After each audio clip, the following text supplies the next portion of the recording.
Today's tale from the beach is about balloons. This one actually no longer floats, it sinks. Most of the helium has gotten out of it. So from time to time, balloons fall onto the beach. This one says, "First birthday princess." So that was a happy child who had a birthday there. And I like this one. This one's very bright. Happy birthday would work for anybody, for all of us when we have our birthday. And not very long ago, we had a day when lots and lots of balloons came up on our beach. And I want you to think about how it happens that so many balloons can end up on the beach at Point of Woods on Fire Island. I want to show you a clip that I took of Fanny talking to the camp crew about almost a month ago. It was right after 4th of July weekend. Take a look. Big bag of Mylar balloons. And this made me sad to find out that the Kramers and the Platts picked this up from the ocean beach, all the way from Sunken Forest all the way here. That's like 1.5 miles of all these balloons that were washed ashore. And I'm going to ask you to guess. So what happens is that people celebrate different things like graduation, right? Because it's graduation month, it's June. And they also celebrate... Not June. Celebrate Father's Day. You celebrate Father's Day about 3 weeks ago. And the balloons, they go up in the air because they got let go. The helium brings them up and they drift out into the ocean.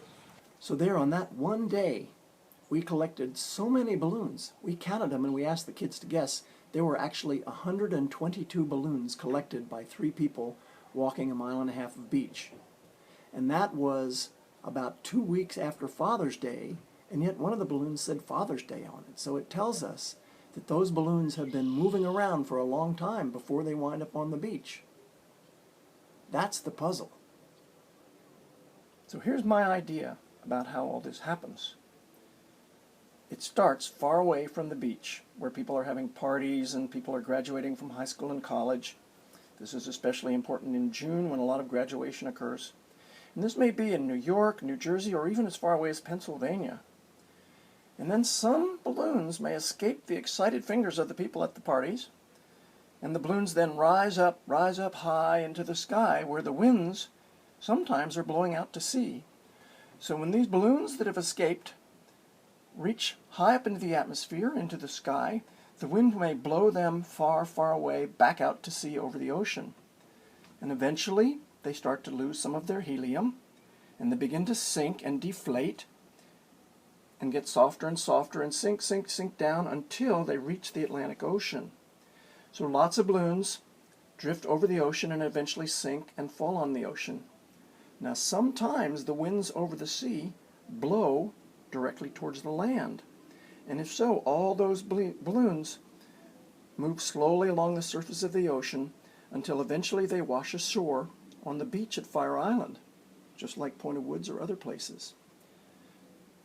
Now, all these balloons, sometimes a lot of them, keep being blown until they end up on our beach. So our beach concentrates them together back on land. Taken together, you can see a whole series of processes that connect the balloon.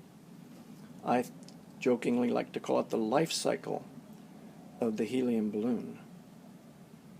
So when you find balloons on the beach, it's kind of fun to think about where they may have come from and how long it might take for them to get there.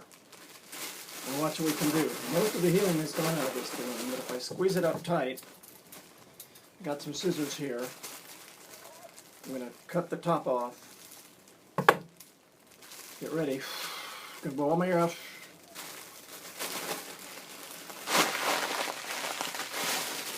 If you have balloons at your party, be careful not to let them go loose. Keep track of them.